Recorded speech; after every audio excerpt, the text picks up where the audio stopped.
Assalamualaikum warahmatullahi wabarakatuh. Baiklah, pada kesempatan kali ini kita akan membahas soal ujian tengah semester untuk mata kuliah pengetahuan energi tahun ajaran 2023-2024. Untuk soal pertama dapat dilihat pada slide.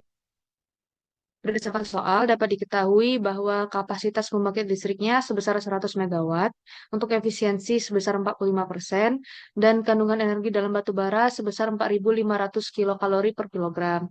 Untuk pertanyaannya yaitu berapakah jumlah batu bara yang dibutuhkan selama 1 bulan atau 30 hari. Langkah pertama, kita melakukan konversi satuan dari kilokalori per kilogram menjadi watt second per kilogram, di mana 1 kilokalori per kilogram sama dengan 4.184 joule per kilokalori, dan 1 joule itu sama dengan 1 watt second. Jadi didapatkanlah kandungan energinya sebesar 18.828.000 watt second per kilogram. Langkah selanjutnya, kita melakukan konversi satuan dari megawatt menjadi watt, di mana 1 megawatt itu sama dengan 1 juta watt, yang artinya kapasitas pembangkit listrik yang tadinya 100 megawatt, kita ubah ke watt, berarti kita kali 1 juta, didapatkanlah hasilnya sebesar 100 juta watt. Lalu selanjutnya kita menghitung energi yang dihasilkan dalam 30 hari dengan rumus kapasitas kali waktu, di mana kapasitasnya tadi sudah didapatkan sebesar 100 juta watt, dan waktunya 30 hari kali 24 jam kali 3.600 detik, karena akan diubah ke dalam satuan detik. Jadi dapatkanlah energinya sebesar 2,592 kali 10 per 14 watt second. Dan yang terakhir, kita mencari jumlah batu bara yang dibutuhkan selama 30 hari dengan rumus energi listrik yang dibutuhkan dibagi efisiensi kali kandungan energi. Energi listrik tadi sudah didapatkan sebesar 2,592 kali 10 pekan 14 watt second, efisiensi sebesar 0,45, dan kandungan energi sebesar 18.828.000 watt second per kilogram. Jadi didapatkanlah jumlah batu baranya sebesar 30.592 ton. Untuk soal nomor 2 dapat dilihat pada slide, di mana pada soal nomor 2 ini kita menggunakan tabel, di mana tabel ini dapat dilihat pada buku termodinamika teknik. Pada soal dapat kita ketahui bahwa tekanannya sebesar 32 dan suhunya sebesar, atau temperaturnya sebesar 725 Celcius. Di sini pertanyaannya kita disuruh mencari nilai U dan V untuk H2 pada kondisi kuku super panas. Langkah pertama kita melakukan interpolasi, di mana pada tabel kita tidak menemukan nilai U pada saat tekanan 32 pada saat suhunya itu atau temperaturnya 725 Celcius. Tapi di tabel kita dapat mengetahui nilai U-nya pada saat T-nya 700 Celcius ataupun T2-nya 750 Celcius. Artinya kita menggunakan interpolasi untuk batas atas dan batas bawah T-nya itu 700 dan 750. Langkah yang pertama, kita melakukan interpolasi pada saat T-nya 700 Celcius, di mana kita mendapatkan nilai U-nya pada saat tekanan 32 itu sebesar 3.325,36 kJ per kilogram. Lalu yang kedua, sama seperti sebelumnya, kita melakukan interpolasi, tapi pada saat T2-nya sama dengan 750 Celcius. Jadi nilai nilai U30 dan nilai U40 itu kita bisa melihat dari tabel yang tertera pada slide sebelumnya. Didapatkanlah nilai U-nya untuk pada saat T-nya 750 Celcius, yaitu sebesar 3.438,18 kJ per kilogram. Lalu kita untuk mencari nilai U-nya, tadi di soal kan disuruh mencari nilai U. Maka kita melakukan interpolasi pula. Karena tadi sudah dapat nilai U pada saat T-nya 700 dan T saat 750 Celcius. Saat ini kita melakukan interpolasi saat T-nya 725 Celcius. Nah, masukkanlah nilai UX dan UY yang telah didapatkan pada interpolasi sebelumnya. Untuk UX itu batas bawahnya, dan UY-nya itu adalah batas atasnya. Didapatkan nilai U-nya sebesar 3.381,72 kJ per kilogram. Langkah yang sama kita lakukan untuk mencari nilai V, yaitu pada saat batas bawahnya untuk T-nya sebesar 700 Celcius dan batas atasnya 750 Celcius. Lalu setelah dapatkan nilai Vx dan V-nya, kita mencari nilai V pada saat T-nya 725 Celcius. Didapatkanlah nilai V-nya sebesar 0,01339 meter kubik per kilogram.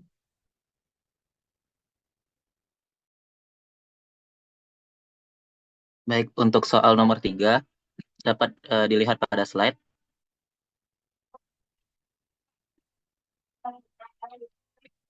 Nah, dari soal tersebut diketahui massa air yaitu sebesar 20 kg, kemudian tekanan 8 megapascal, dan kualitas setelah dipanaskan yaitu sebesar 0,95 gas. Kemudian ditanya hitung kerja yang dilakukan atau W dan panas yang dibutuhkan atau Q pada proses pemanasan tersebut. Pertama, untuk mencari panas yang dibutuhkan, kita harus mengetahui entalpi awal dan entalpi setelah dipanaskan.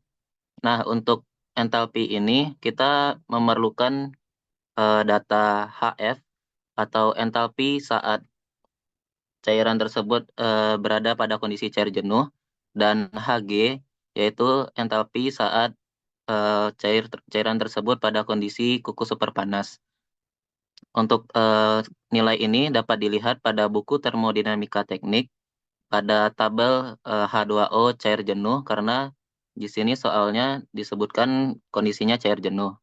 Nah, untuk entalpi awal itu sama dengan HF atau entalpi fluida, yaitu sebesar 1316,6 kilojoule per kilogram. Untuk entalpi setelah dipanaskan dapat didapatkan melalui rumus 1 kurang S, X kali HF ditambah X kali Hg. Untuk X di sini nilainya 0,95 dan HF dan Hg itu didapatkan dari tabel cair jenuh pada buku termodinamika teknik. Sehingga entalpi setelah dipanaskan didapatkan nilai sebesar 2685,93 kilojoule per kilogram. Nah, setelah didapatkan entalpi awal dan entalpi setelah dipanaskan, maka didapatkan eh, panas yang dibutuhkan menggunakan rumus massa dikali perubahan entalpinya. Untuk massa itu sebesar 20 kilogram, untuk H2 atau entalpi setelah dipanaskan itu 2685,93 dan H1 itu 1316,6 kilojoule per kilogram. Sehingga didapatkan panas yang dibutuhkan itu sebesar 27.386,6 kilojoule.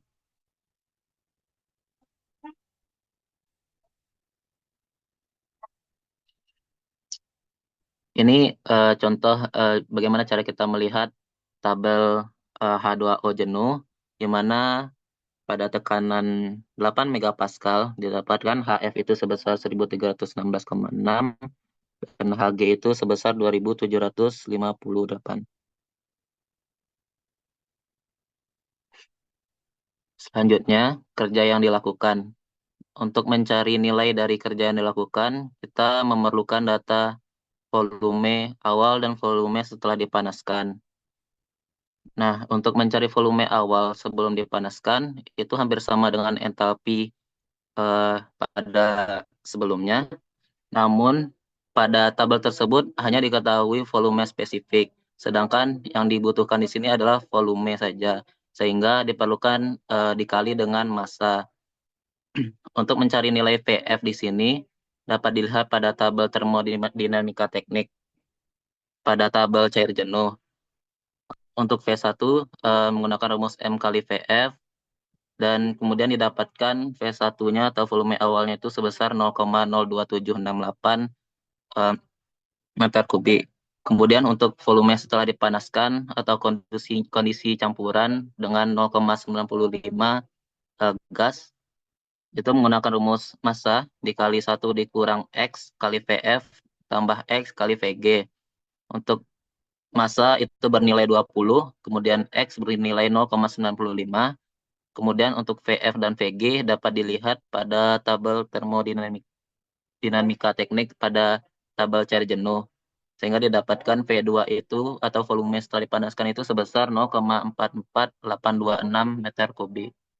Nah, setelah didapatkan volume awal dan volume setelah dipanaskan, maka dapat kita hitung kerja yang dilakukan dengan menggunakan rumus P atau tekanan dikali perubahan volumenya.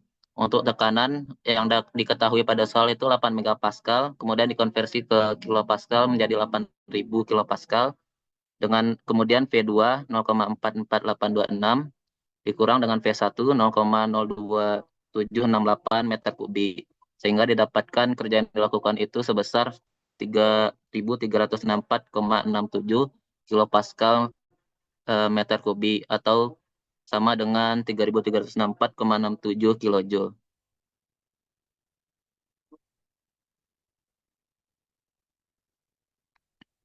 Nah, ini untuk melihat nilai dari volume spesifik atau VF dan VG dari tekanan 8 megapascal.